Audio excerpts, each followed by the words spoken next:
हमारे पास कोई कंडक्टर है और उस कंडक्टर के अंदर बहुत सारे चार्जेस हैं, भरे हुए हैं उसके अंदर या डिस्ट्रीब्यूटेड हैं किसी भी तरीके से। हमसे ये पूछा जाए कि उस कंडक्टर का पूरा टोटल आप चार्ज बताएं, तो क्या होता है, उन सारे चार्जेस को जोड़ देते हैं, ऐड कर देते हैं। ये तो सिंपल एडिटिविटी वाली प्रॉपर्टी हो गई। दूसरी प्रॉपर्टी है quantization of electric charge. Quantization of electric charge का मतलब जो उसकी क्वांटिटी होती है वो फिक्स्ड होती है, वो इंटीजर वैल्यूज होती हैं। ऐसा होता है कि एक चार्ज, दो चार्ज, तीन चार्ज, चार चार्ज, ऐसा होता है। ऐसा नहीं होता कि 1.5 चार्ज या 7.2 चार्ज, पॉइंट्स में नहीं होता, डिस्क्रीट वैल्यूज होती हैं चार्जेस की। ठीक है, ये क्वांटाइज नेचर है। क्वांटाइज नेचर का एक फॉर्मूला है, एक चार्ज जो है उसकी बेसिक वैल्यू को हम ये मान लेते हैं इलेक्ट्रॉनिक चार्ज, यानी कि इलेक्ट्रॉन पर जो चार्ज है उसको उसकी वैल्यू होती है 1.6 इंटू 10⁻⁻19। तो हमने ये कह दिया कि अगर किसी चार्ज के, किसी कंडक्टर के अंदर मान लीजिए 50 इलेक्ट्रॉन्स भरे हुए हैं और कोई कह दे कि भाई अब आप इसका चार्ज बताइए कितना है, तो एक इलेक्ट्रॉन का चार्ज 1.6 इंटू 10⁻⁻19 और 50 का कितना हो गया 50 इंटू दैट, 50 इंटू 1.6 इंटू 10⁻⁻19। ठीक है, this is called quantize nature of charge, कि वो क्वांटिफाई कर सकते हैं, उसको बता सकते हैं कि 50 चार्जेस हैं, 70 चार्जेस हैं, बता सकते हैं। तीसरी जो प्रॉपर्टी है वो है आपका conservation of charge. Conservation of charge वही कि charge can not be created not destroyed, एक जगह से दूसरी जगह बस ट्रांसफर किया जा सकता है। ठीक है, ये होता है। फिर हमने देखा था कि चार्ज में और मास में डिफरेंसेस क्या होते हैं, ये लास्ट क्लास में हमने सिर्फ इतना देखा था। इसके बाद आप आ जाइए पेज नंबर 5 पर, बिल्कुल नीचे की तरफ है, effect of speed on mass and electric charge. ठीक है, ये ज़्यादा से ज़्यादा आज की क्लास में और ज़्यादा से ज़्यादा अगली क्लास में आपको मोबाइल फ़ोन की ज़रूरत पड़ेगी, उसके बाद मैं आपको इसका प्रिंट आउट दे दूँगा, हार्ड कॉपी दे दूँगा, तो मतलब सही रहेगा। चलिए जी देखिए, तो effect of speed on mass and electric charge.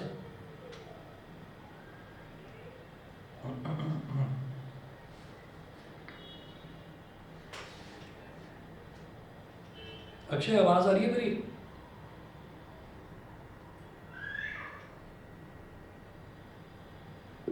ठीक है, आज तुम्हारी भी पहली क्लास है ना, तो मैंने अभी अभी अभी व्हाट्सअप कर दिया, तुमको भी नोट्स देख लेना।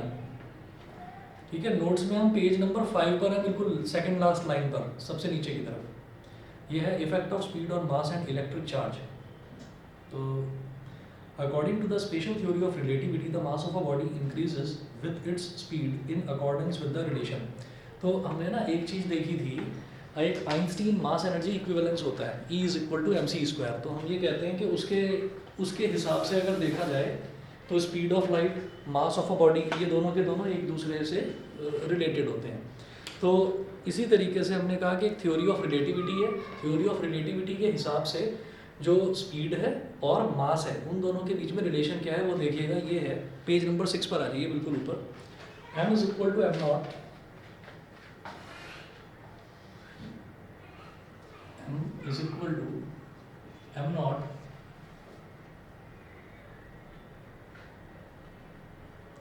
Upon √1 - v² upon c²। अब यहाँ पर हम ये कहेंगे कि जो मास है ना, वो हमेशा हमेशा जो हम कहते हैं ना कि जैसे मान लीजिए किसी बॉडी का मास 2 किलोग्राम है या 3 किलोग्राम है, तो हमेशा मास वो नहीं होता। तो जैसे यहाँ पर m नॉट हमने बोल दिया, तो m नॉट का मतलब क्या है कि अगर बॉडी रेस्ट में है तो उसका रेस्ट मास कितना है। तो जब भी कभी हम अभी तक जो हम बात किया करते थे वो मास की बात करते थे, अब हम ये कहेंगे कि मास जो है, मास भी दो तरीके का होता है। एक मास कि अगर बॉडी रेस्ट में रखी हुई है तो उसका मास कितना है, that is called m not. ठीक है, और अगर बॉडी मोशन में है, अगर बॉडी मोशन में है तो हम ये कहेंगे कि मोशन में है तो भाई कुछ वेलोसिटी तो होगी उसकी, तो उसकी वेलोसिटी तो हो गई v, c हो गई स्पीड ऑफ लाइट। ठीक है, और इस फॉर्मूले में अगर वैल्यू को पुट करते हैं, जो भी उसका मास है उसको रेस्ट मास बोलेंगे, उसकी वेलोसिटी, वेलोसिटी का स्क्वायर, स्पीड ऑफ लाइट का स्क्वायर, इस फॉर्मूले के हिसाब से जो मास निकल कर आएगा that is called mass of that body at a particular velocity. यानी कि बॉडी जब मोशन में है तब मास कुछ और होता है और जब रेस्ट में है तब मास कुछ और होता है। तो हम जो अपना मास कैलकुलेट करते हैं ना वेइंग मशीन पर खड़े होकर, वो हमारा रेस्ट मास होता है। ठीक है, तो अगर स्पीड में जाएंगे तो मास में मामूली सा ही फ्लक्चुएशन, सही लेकिन मामूली सा फ्लक्चुएशन आता है। ठीक, अच्छा, वही चीज़ें नीचे मेंशन कर रखी हैं, where m not is equal to rest mass of the body, c is equal to speed of light, m is equal to mass of the body when moving with the speed v, as v is less than c। ये जो v है velocity of a body, किसी भी body की बात करें, speed of light से तो कम ही होगी ना उसकी वेलोसिटी। ठीक है, तो हम ये कहेंगे कि v जो है वो c से कम होगा, v c से छोटा होगा। तो जब भी कभी देखिएगा कि न्यूमरेटर छोटा होता है डिनोमिनेटर से, तो v जो है वो c से कम है, यानी कि न्यूमरेटर डिनोमिनेटर से छोटा है। तो ये वैल्यू जो है ना, ये v square upon C square, इसका मतलब क्या हो गया, हम ये कहेंगे कि न्यूमरेटर का जो स्क्वायर है वो भी डिनोमिनेटर के स्क्वायर से छोटा होगा। भाई अगर मान लीजिए 2 3 से छोटा है तो 2 का स्क्वायर भी तो 3 के स्क्वायर से छोटा होगा।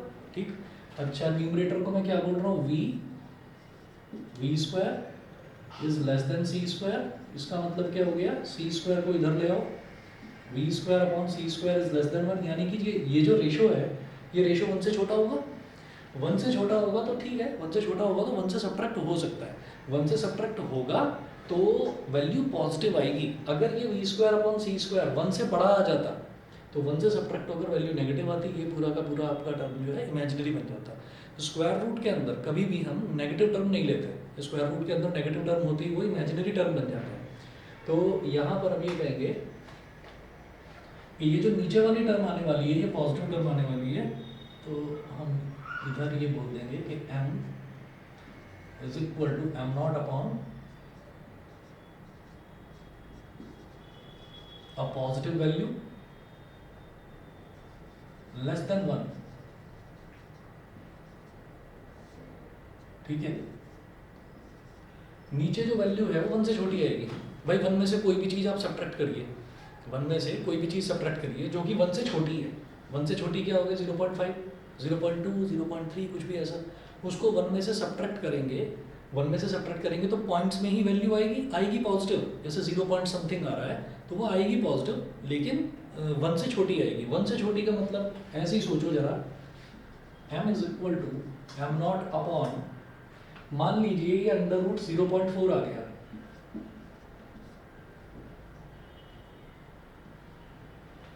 (0.04) आ गया। चलिए मैं इसलिए कर रहा हूँ ताकि स्क्वायर रूट आसानी से निकाला जा सके। तो m इज इक्वल टू क्या हो गया, m नॉट अपॉन 0.2। ठीक है, अब 0.2 है तो ये पॉइंट गया, तो ऊपर क्या आ गया 10 और 2 5 जा 10, तो m is equal to 5 times of m not. तो m जो है वो m नॉट का 5 टाइम्स है, यानी कि m नॉट से बड़ा है। तो इसीलिए ये जो पूरी कहानी है ये ऐसे लिख दिया है कि m is greater than m not. मतलब इस रिलेशन में v जो है वो c से हमेशा छोटा होगा, तो इसलिए ओवरऑल m जो है वो m नॉट से बड़ा होगा। तो आपको सीधा सीधा ये याद रखना है यहाँ पर कि जो भी हमारा रेस्ट मास है, रेस्ट मास हमेशा कम होने वाला है। मतलब अगर हम 60 किलोग्राम या 70 किलोग्राम के हैं और हम दौड़ लगा रहे हैं, बड़ी स्पीड पर दौड़ रहे हैं या किसी बाइक पर जा रहे हैं, किसी गाड़ी में जा रहे हैं, तो उस दौरान अगर कोई अरेंजमेंट हो मास मेजर करने का, तो हमारा मास, हमारा जो एक्चुअल रेस्ट मास है उससे थोड़ा सा बड़ा ही आएगा। m is always greater than m not. ठीक है, ये थ्योरी ऑफ रिलेटिविटी में ये चीज़ बताई जाती है और इसको बहुत ज़्यादा डिटेल में हमको करना नहीं है। अगर ये आया तो 1 नंबर का क्वेश्चन आता है इसका बस। ठीक है, चलिए जी, इसके बाद अगला देखते हैं। नेक्स्ट टॉपिक है आपका Coulomb's law of electric force. बड़ा इंपॉर्टेंट टॉपिक है, इस पर न्यूमेरिकल्स भी बनते हैं और पहला डेरिवेशन आप समझिए यहीं से स्टार्ट है फिजिक्स का। Coulomb's law of electric force.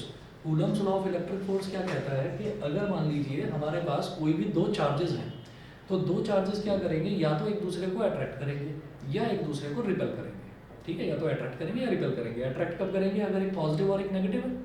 Repel कब करेंगे, अगर दोनों पॉजिटिव है या दोनों नेगेटिव है।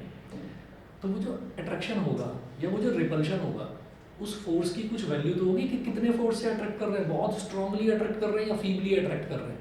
तो वो जो फोर्स है वो फोर्स निकालने का फॉर्मूला है। ठीक है, तो देखिएगा Coulomb's law of electric force.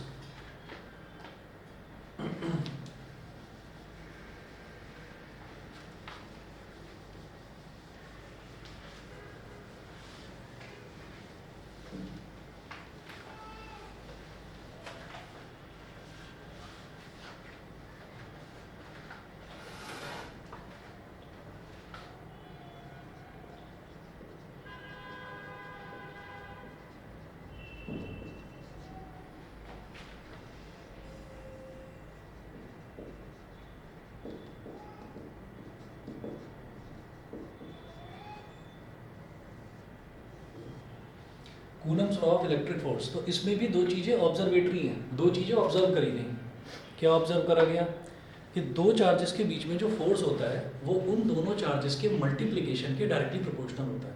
तो देखिएगा, Coulomb's law states that the force of attraction और repulsion between two stationary point charges, stationary point charges रुके हुए चार्जेस हैं, स्टेशनरी हैं, stationary point charges is first directly proportional to the product of the magnitudes of the two charges, and second inversely proportional to the square of the distance between them. This force acts along the line joining the two charges.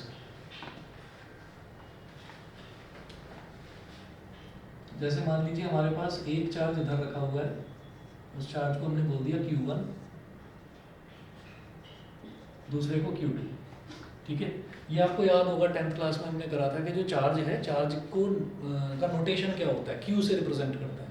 तो पहला charge है Q1 बोल दिया, दूसरा charge है उसको Q2 बोल दिया, Q1 Q2। दोनों के बीच का जो डिस्टेंस है, उस डिस्टेंस को हमने ले लिया स्मॉल r। स्मॉल r दोनों के बीच का डिस्टेंस हो गया। अब जो फोर्स है ये ऑब्जर्व किया गया कि F is directly proportional to Q1 into Q2 and F is inversely proportional to the square of the distance between them। दोनों को कंबाइन कर दिया,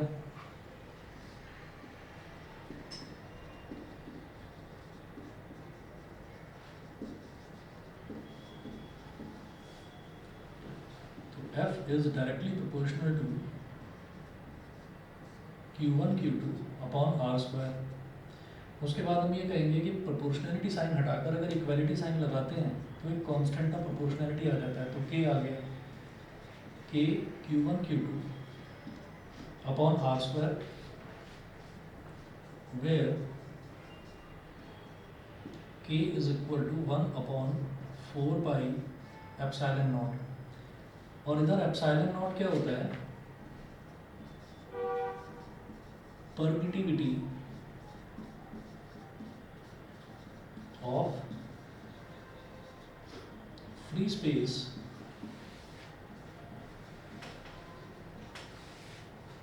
और वैक्यूम, ठीक है। परमिटिविटी का मतलब क्या होता है, परमिटिविटी का मतलब होता है परमिशन, ठीक है। जैसे मान लीजिए हम अगर मान लीजिए हमारे दो हाथ हैं और हम अपने दोनों हाथों को ऐसे ऐसे हवा में ऐसे चलाने लगे तो हम आसानी से चला पाएंगे, क्योंकि जो एयर है, एयर को हम फ्री स्पेस बोल देते हैं, ठीक है। उसी को हम ये कह देते हैं, हमारे केस में तो उसको हम वैक्यूम नहीं बोलेंगे, लेकिन चार्ज एक इतनी छोटी क्वांटिटी होती है तो उसके केस में हम ये कहेंगे कि वैक्यूम बोलो या फ्री स्पेस बोलो। मतलब वैक्यूम में क्या है कि कोई भी आसपास एयर के पार्टिकल्स नहीं है, ठीक है। और फ्री स्पेस में क्या है कि oxygen, carbon dioxide, sulphur dioxide, है ना, ये सारी जो गैसेस हैं उसका मतलब प्रेजेंस है, जो हम फ्री स्पेस की बात करते हैं। तो फ्री स्पेस हमारे तो हाथों को रोकेगा, लेकिन चार्ज एक इतनी छोटी सी क्वांटिटी है और मोरोवर चार्ज की जो वेलोसिटी होती है वो भी ज़्यादातर स्पीड ऑफ लाइट से ही चार्ज मूव करता है, तो उस पर कोई फ़र्क नहीं पड़ने वाला, चाहे उसको वैक्यूम में मूव कराओ, चाहे उसको आप फ्री स्पेस में यानी कि एयर में आसपास गैसेस वगैरह हैं उसमें मूव कराओ। तो इसलिए इसको बोल देते हैं परमिटिविटी ऑफ फ्री स्पेस और वैक्यूम। परमिटिविटी का मतलब होता है परमिशन, ठीक है। परमिशन ये है कि मैं अपने हाथों को ऐसे ऐसे मूव करा रहा हूँ एयर में, ठीक है, तो आसानी से मूव कर रहा है। तो अभी तो हमको लग रहा है कि हाँ ये आसानी से मूव कर रहा है, तभी हमने कहा कि मीडियम चेंज कर देते हैं, एयर में नहीं, अब पानी में चले जाते हैं, तो स्विमिंग पूल के अंदर चले जाते हैं और स्विमिंग पूल के अंदर हाथों को मूव करने की कोशिश करते हैं, तब लगता है कि भाई एयर में बड़ा अच्छा था, हाथ आसानी से मूव हो रहे थे, यहाँ पर तो थोड़ी देर करने के बाद हाथों में दर्द होने लगा, ठीक है। तो इसका मतलब क्या है कि वो जो मीडियम है ना, जो वाटर है, वो हमको उतना परमिट नहीं कर रहा है, उसकी परमिटिविटी लो है, ठीक, और इसकी परमिटिविटी हाई है फ्री स्पेस की। तो ये जो एप्सिलॉन नॉट है ये एक पैरामीटर होता है, इसकी वैल्यू होती है 8.854 इंटू 10 की पावर -12। अलग से इसकी वैल्यू की मेरे को ज़रूरत नहीं पड़ती, क्यों नहीं पड़ती बताऊंगा अभी। तो एप्सिलॉन नॉट जो है ये एक पैरामीटर है जो बताता है कि कोई भी जो चीज़ है, चार्ज हो गया या कोई भी मास हो गया, वो फ्री स्पेस में या वैक्यूम में कितना इजीली मूव कर सकता है, वो चीज़ है ये, ठीक है। अच्छा, अब इसकी जो वैल्यू है, इसकी वैल्यू की मेरे को ज़रूरत इस वजह से नहीं पड़ती क्योंकि मुझे इस पूरे कांस्टेंट की वैल्यू की ज़रूरत पड़ती है। इसकी वैल्यू होती है 8.854 इंटू 10 की पावर -12। पाई की वैल्यू 22/7 पाई की वैल्यू 22/7 और 4 तो कांस्टेंट है। तो अगर इस पूरे फैक्टर में ये वैल्यूज़ डाल दें तो k की वैल्यू आ जाती है 9 इंटू 10⁹9। तो मुझे इस पूरी वैल्यू की ज़रूरत पड़ती है, अलग से एप्सिलॉन नॉट की ज़रूरत नहीं पड़ती। ठीक है, तो ये जो है ये फॉर्मूला है हमारा कूलम्स लॉ का।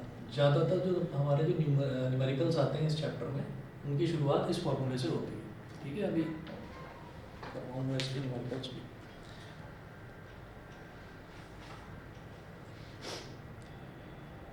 पेज नंबर 7 पर आ जाइए अब, Coulomb's law in vector form. ठीक है, कूलम्स लॉ वेक्टर फॉर्म में निकालने की मुझे ज़रूरत क्यों पड़ गई? वेक्टर फॉर्म में निकालने की इस वजह से ज़रूरत पड़ गई क्योंकि जो फोर्स है ना, फोर्स हमेशा एक वेक्टर क्वांटिटी होती है। Force is always a push और पुल। तो पुश अगर करेंगे तो पुश अगर कर रहे हैं तो ये डायरेक्शन है फोर्स की, पुल कर रहे हैं तो फोर्स की डायरेक्शन ये है। तो फोर्स की हमेशा डायरेक्शन होती है, और जिस भी क्वांटिटी की डायरेक्शन होती है उसको हम वेक्टर क्वांटिटी बोलते हैं, तो उसको हम वेक्टर फॉर्म में निकाल सकते हैं। तो नेक्स्ट है हमारा Coulomb's law in vector form.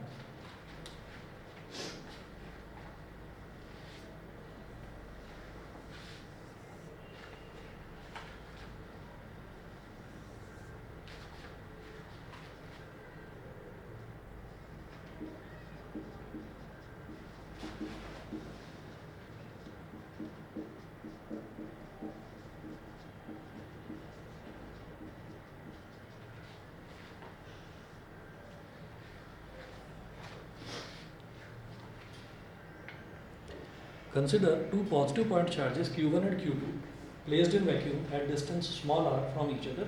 They repel each other. तो हमने ये कहा कि दो चार्जेस हमने ले लिए, एक तो है Q1,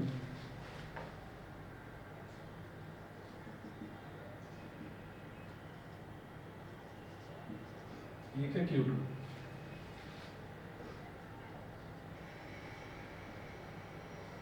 दोनों के बीच का जो डिस्टेंस है वो है स्मॉल r।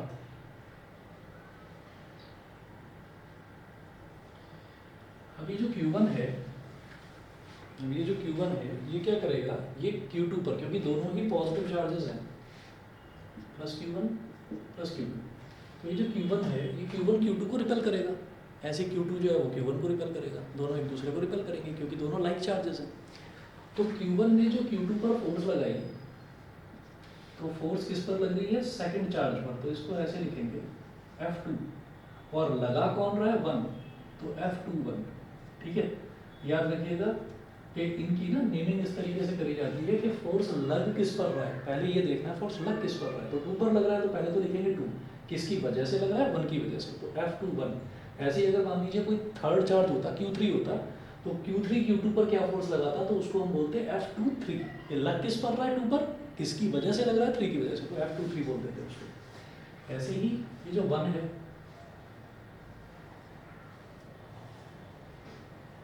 ये हो जाएगा F12 vector, F12 vector. Straight line में ऐसा क्यों दिखा रहे हैं, क्योंकि जो चार्ज है ना, चार्ज जब फोर्स लगाता है तो उसका जो नेचर है वो ये होता है कि वो सेंट्रल डायरेक्शन होती है उसकी। सेंट्रल मतलब ये है कि जो इस चार्ज का सेंटर है और जो इस चार्ज का सेंटर है, दोनों के सेंटर्स जहाँ पर कोइंसाइड करेंगे उस डायरेक्शन में फोर्स लगेगी। मतलब जैसे रिपल्सिव फोर्स है, तो रिपल्सिव फोर्स का मतलब ये नहीं है कि जैसे हमने कैरम बोर्ड का स्ट्राइकर है उससे स्ट्राइक करा और गीटियाँ इधर उधर अलग अलग डायरेक्शंस में चली गई, तो फोर्स इधर भी लग रही है, इस पर इधर भी लग रही है, हम कहेंगे नहीं। इस स्फीयर का जो भी चार्ज होता है ना, पॉइंट चार्ज अगर लिया जाता है तो हम ये बोलते हैं कि उसका रेडियस नेग्लिजिबल है। कई बार आपको क्या होगा कि चार्ज का रेडियस भी दे रखा होगा, तो जब चार्ज का रेडियस दे रखा होगा तो इसका मतलब चार्ज का कुछ साइज दे रखा है। तो जैसे ये वाला चार्ज है, इसका ये सेंटर हो गया, एक इधर ये वाला चार्ज है, इसका ये सेंटर हो गया, तो हम ये कहेंगे दोनों के सेंटर को ऐसे ज्वाइन करिए जैसे डॉटेड लाइन से ज्वाइन करा है, और फिर ये लाइन जहाँ पर एक्सटेंड हो रही है, अगर ये भी पॉजिटिव है और ये भी पॉजिटिव है, तो ये इसको ऐसे along the line joining there centres, इसी को बोलते हैं कि सेंट्रल फोर्स होती है ये। ठीक है, तो उसी लाइन के अलोंग वो रिपल्सिव फोर्स लगाता है। ऐसा नहीं है कि इधर लगा देगा और इधर लगा देगा, वो गलत है। ठीक है, अच्छा, तो ये डायग्राम अभी तक ये इतना समझ में आ गया। उसके बाद बायो वाले बच्चे ध्यान देना, फिर एक चीज़ होती है जब हम वेक्टर की बात करते हैं, तो वेक्टर में ये होता है हमारे पास कि जैसे जैसे मान लीजिए कोई वेक्टर है हमारे पास, स्मॉल ए वेक्टर,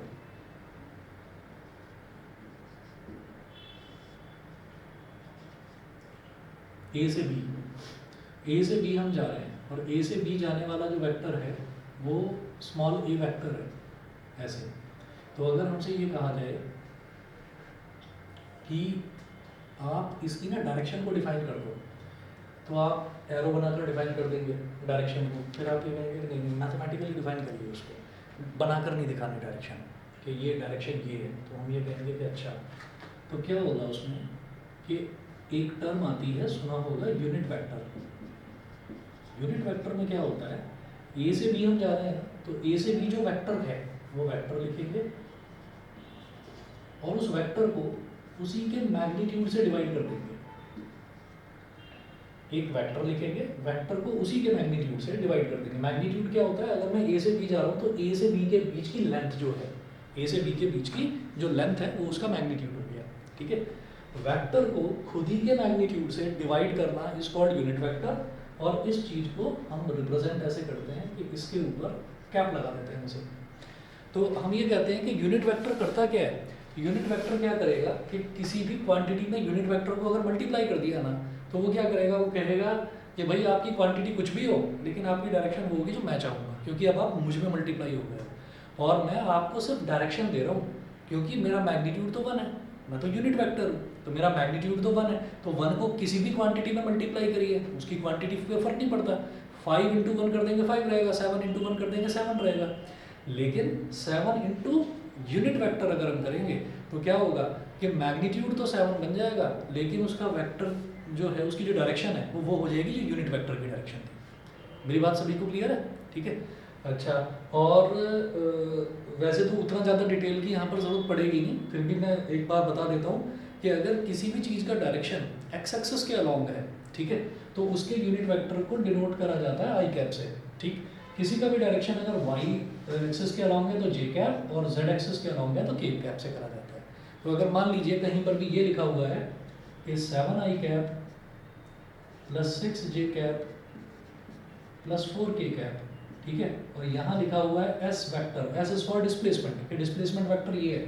तो इसका मतलब ये है कि कोई भी कार है या कोई भी बाइक है और यूनिट अगर दे रखी है कि मीटर है, ठीक है, या किलोमीटर है, तो हमने कहा कि कोई भी कार है वो एक्स एक्सिस के डायरेक्शन में 7 किलोमीटर चली, वाई एक्सिस के डायरेक्शन में 6 किलोमीटर चली और जेड एक्सिस के डायरेक्शन में 4 किलोमीटर चली। ठीक है, तो उनको ऐसे ऐड करके लिख दिया जाता है। तो वेक्टोरिकली लिखने का ये तरीका होता है बस।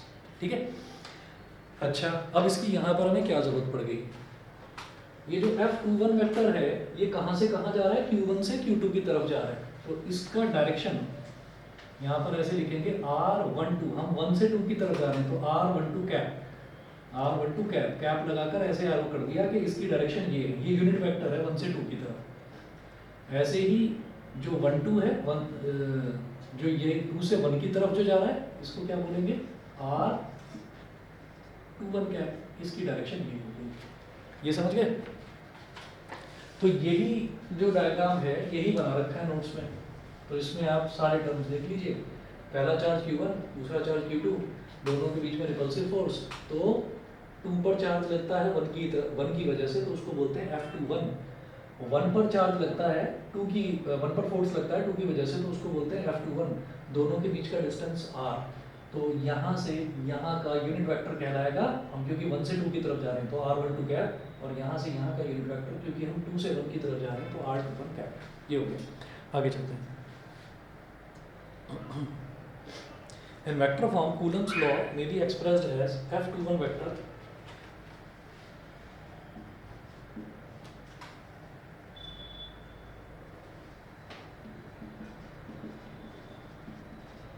force on charge Q2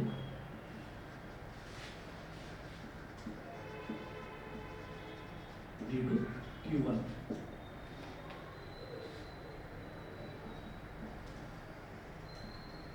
is equal to 1/4 pi epsilon naught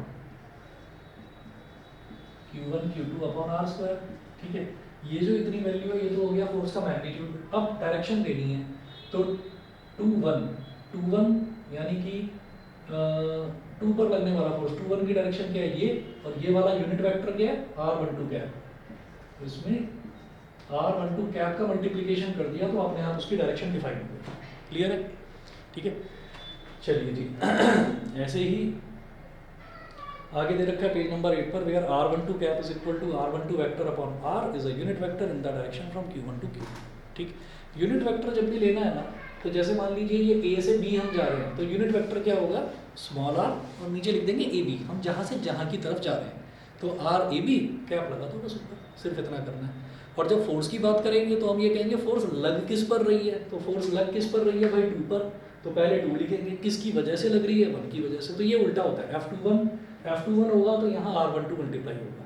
ठीक है, सिमिलरली इसका उल्टा कि force of charge Q1 due to Q2 F12 vector,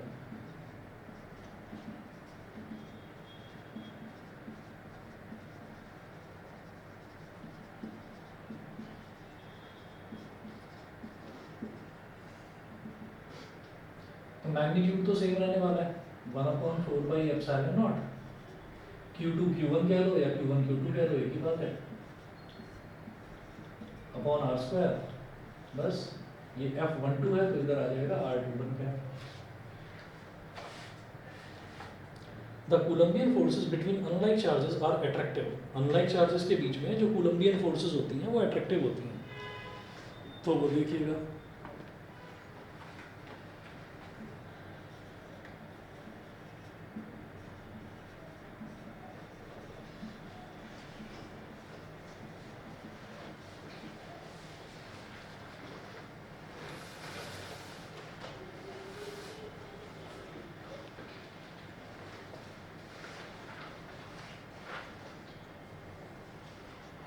unlike charges में एक पॉजिटिव ले रहे हैं और एक नेगेटिव ले रहे हैं, तो Q1 को पॉजिटिव ले लिया, Q2 को नेगेटिव ले लिया।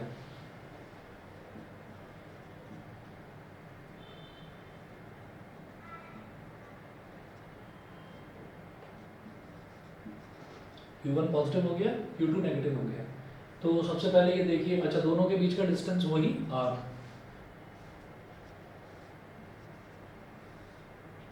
हाँ जी, Q2 पर Q1 की वजह से जो फोर्स लगेगी उसको क्या बोलेंगे F21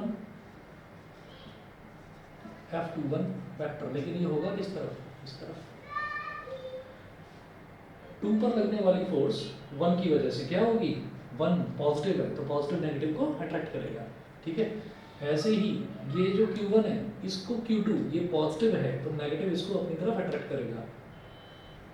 तो फोर्स किस पर लग रही है 1 पर, यानी कि इसको क्या बोलेंगे F1, लग किसकी वजह से रही है 2 की वजह से, तो F12 वेक्टर ये हो गया, अट्रैक्टिव फोर्सेस हो गई। उसके बाद इसका यूनिट वेक्टर बनाकर देखना है, तो यूनिट वेक्टर हम कहाँ से कहाँ जा रहे हैं, अगर मैं 1 से 2 की तरफ जा रहा हूँ तो R12 कैप, ठीक है, हम 2 से 1 की तरफ जा रहे हैं तो R21 कैप। तो यहाँ पर क्या देखेंगे, यहाँ पर ये है R12 कैप, ये भी इस तरफ, R21 कैप ये इस तरफ, तो यहाँ पर क्या दिखाई दे रहा है कि F12 वेक्टर है और R12 कैप है, ये दोनों के दोनों सेम डायरेक्शन में। यहाँ उल्टा था, F12 इधर है तो R12 इधर है। ठीक है, तो इसमें जैसा यहाँ था वैसा ना होकर इसमें ऐसा होगा कि F12 vector is equal to 1/4πε0, magnitude लेंगे तो Q1 Q2 upon R square. ठीक है, नेगेटिव जो है, नेगेटिव सिर्फ ये हमको सिग्निफाई कर रहा है कि वो अपोजिट है चार्ज। ठीक है, तो आपको क्या करना है, आपको सिर्फ उसकी वैल्यू लेनी है। जैसे मान लीजिए ये 5 कूलम है और ये -5 कूलम है, तो आप 5 × 5 ही लेंगे बस। ठीक है, माइनस नहीं लेंगे, माइनस बस उसकी डायरेक्शन को बताएगा कि वो उसको अट्रैक्ट कर रहा है। इंटू F12 भी इधर है तो R12 भी इधर है, R12 कैप। समझ में तो आ रहा है सभी को? किसी को नहीं आ रहा क्या? शांत बैठे हो। F21 vector is equal to 1/4πε0 Q1 Q2 upon R square. R21 cap, 21 है तो इधर भी 21 ही आएगा। ठीक है जी, अब यहाँ से दो चीजें हमने डिराइव करी। पहला है as R21 cap is equal to -R12 cap,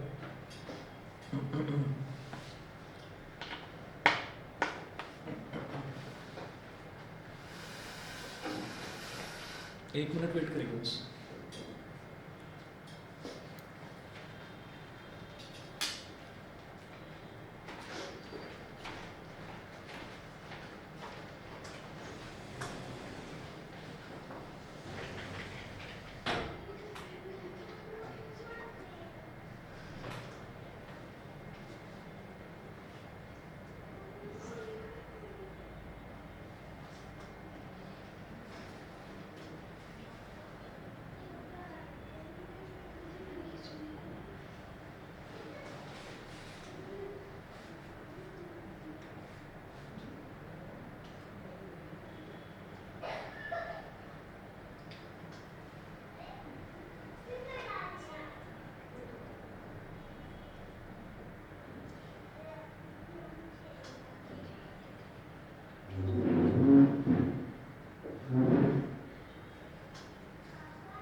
हाँ जी, तो पेज नंबर 8 पर देखिए, जो इसका पहला कंक्लूजन है, as R21 cap is equal to minus R12 cap,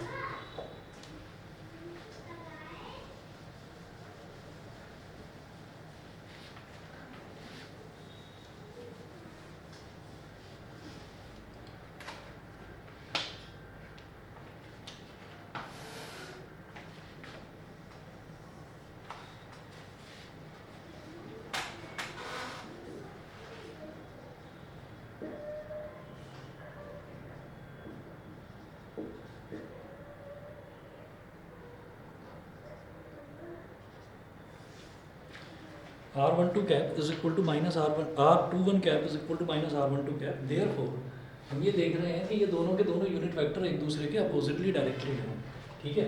चाहे फिर आप यहाँ पर देखो, चाहे फिर आप यहाँ पर देखो, दोनों अपोजिटली डायरेक्टेड हैं। अपोजिटली डायरेक्टेड का मतलब क्या हो गया कि जो हमारी फोर्सेस हैं, चाहे फिर वो अट्रैक्टिव हों चाहे फिर वो रिपल्सिव हों, दोनों अपोजिटली डायरेक्टेड होंगी। एक का डायरेक्शन देखिए ऐसे लग रहा है तो एक का डायरेक्शन ऐसे लग रहा है, तो दोनों अपोजिट है। ऐसे ही एक का डायरेक्शन F12 वेक्टर इधर लग रहा है, F21 वेक्टर इधर लग रहा है, तो दोनों अपोजिट है, दोनों सेम डायरेक्शन में नहीं जा रही है, ठीक है ना। तो जो कूलम्बियन फोर्सेज हैं, कूलम्बियन फोर्सेज हमेशा इक्वल और अपोजिट होंगी। तो पहली चीज़, तो पहला कंक्लूजन तो यहाँ से ये निकल कर आता है, this means that the two charges exert equal and opposite forces on each other so Coulombian forces obey Newton's third law of motion. तो ये न्यूटन का थर्ड लॉ ऑफ मोशन ओबे करते हैं।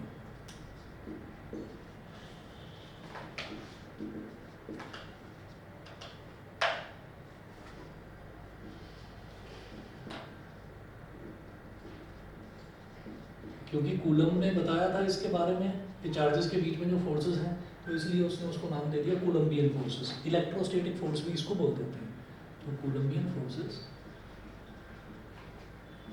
ओबे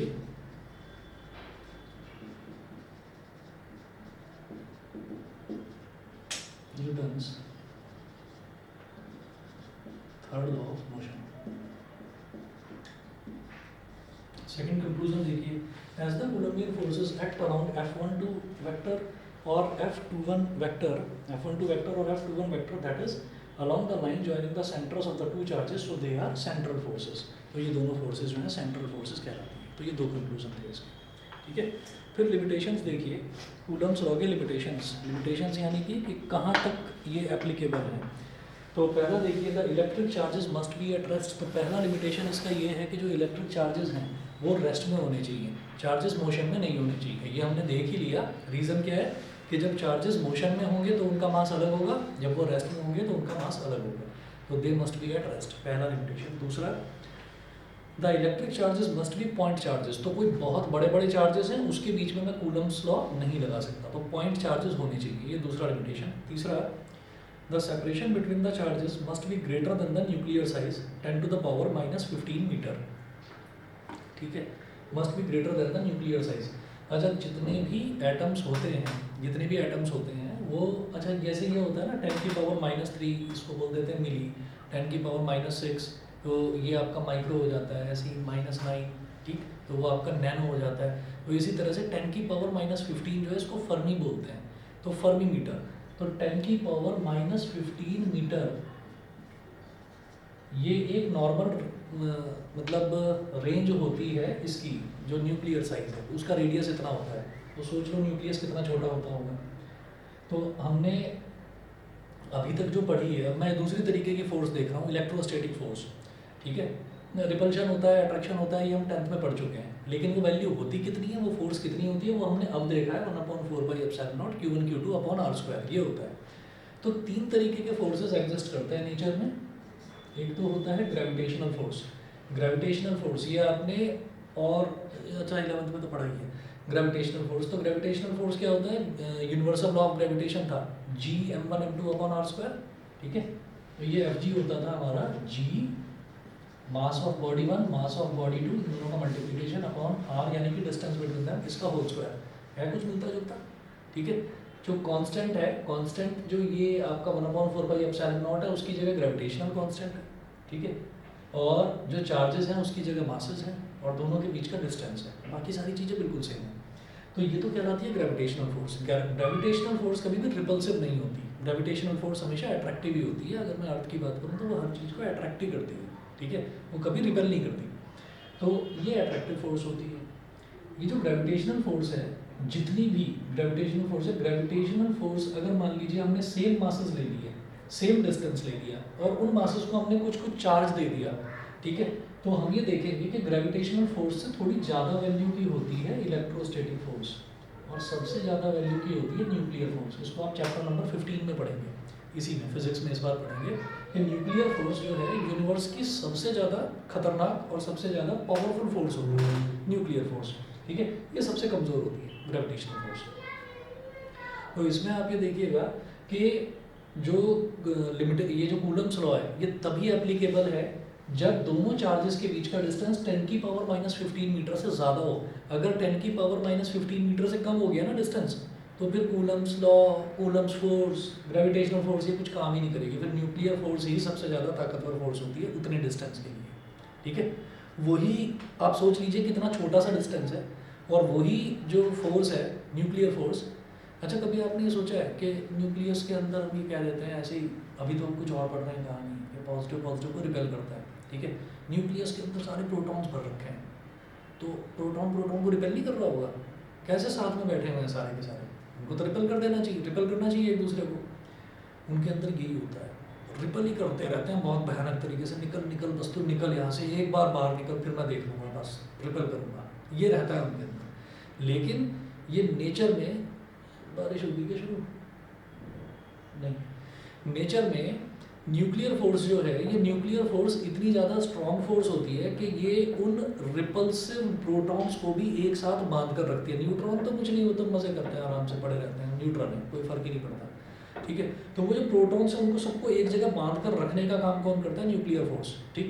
और अगर हम एक एक्साइटेड अल्फा पार्टिकल क्या होता है? हीलियम का आयन होता है। हीलियम में दो होते हैं इलेक्ट्रॉन, उन दो इलेक्ट्रॉन्स को खींच कर निकाल दिया हमने, ठीक है, तो वो बन जाता है He2+। उसने दो इलेक्ट्रॉन डोनेट कर दिए ना, तो He2+, उसी को अल्फा पार्टिकल बोलते हैं।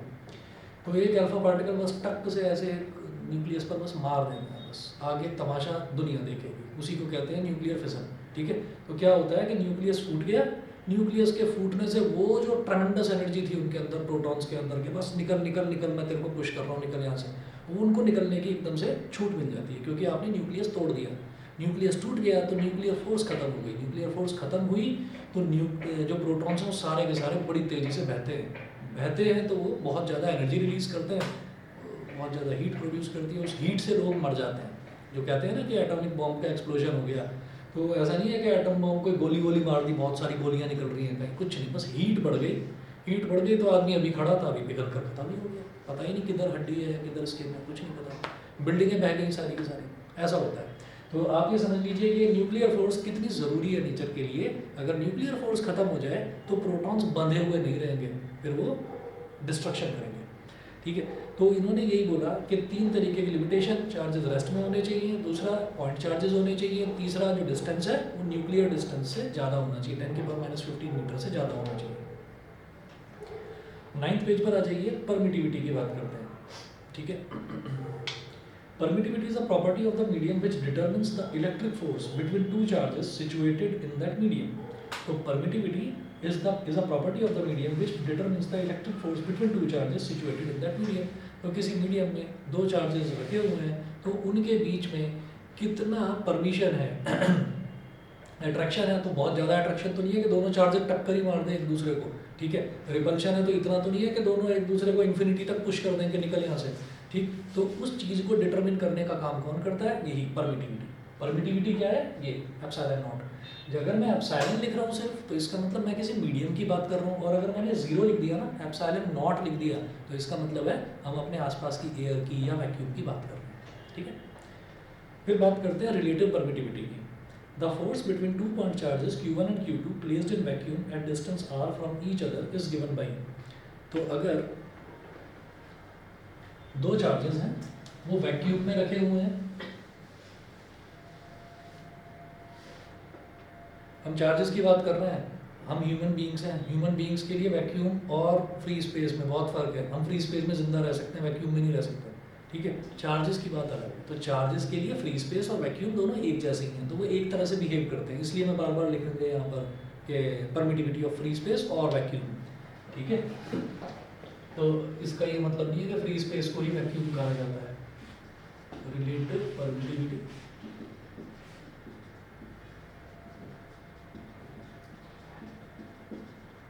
तो मैंने ये कहा कि कोई दो चार्जेस हैं जो कि वैक्यूम में रखे हुए हैं, तो F VAC for vacuum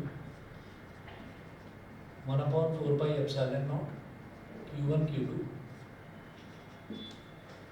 upon r²। इसको इक्वेशन नंबर 1 बोल दिया। ये मैंने क्या करा, ये हमने सिर्फ उसका मैग्नीट्यूड निकाला है, ठीक है। मतलब इसमें मैंने कहीं पर यूनिट वेक्टर तो मल्टीप्लाई नहीं करा ना, यूनिट वेक्टर मल्टीप्लाई करते ही वो वेक्टर फॉर्म में बन जाएगा। तो ये तो हो गया कि अगर दोनों चार्जेस वैक्यूम में रखे हुए, अब उन्हीं दोनों चार्जेस को उठाकर किसी और मीडियम में ले गए, पानी में ले गए, कैरोसिन में ले गए, वहाँ पर रख दिया, तो वही है when the same two charges are placed same distance apart in any medium other than vacuum, the force between them becomes, उन दोनों के बीच का जो फोर्स है वो कितना बन जाएगा, हम इसको बोल दिया F medium 1/4 pi epsilon not epsilon Q1 Q2 upon r²। Epsilon क्या है? उस मीडियम का, जिस मीडियम में मैं लेकर चला गया अब उन चार्जेस को, उस मीडियम की परमिटिविटी एप्सिलॉन है।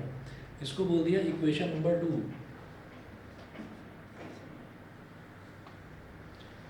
The quantity epsilon is called absolute permittivity or just permittivity of the intervening medium dividing 1 by 2. Equation number 1 को 2 से डिवाइड कर दीजिए.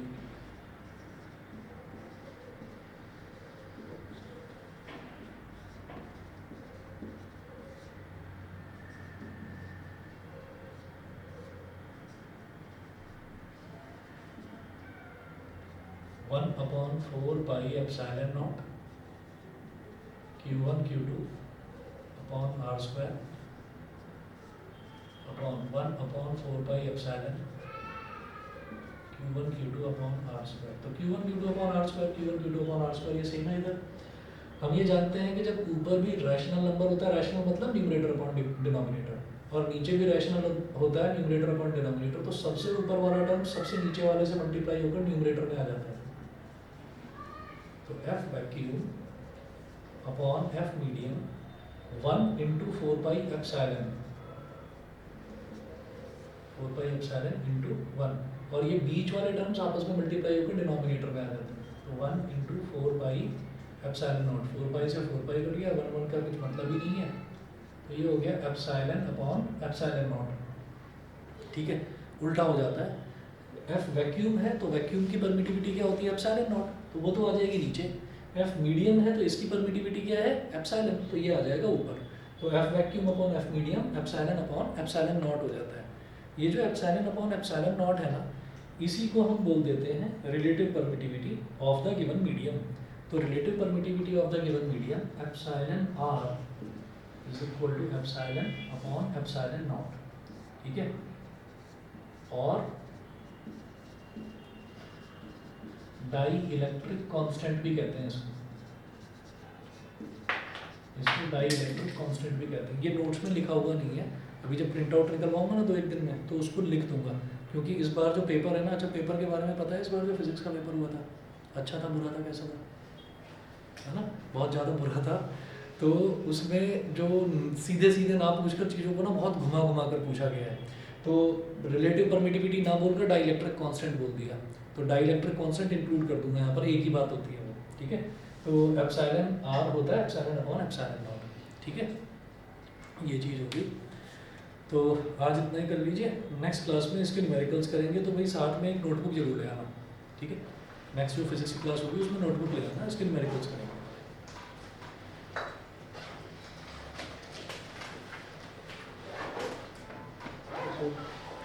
ओके.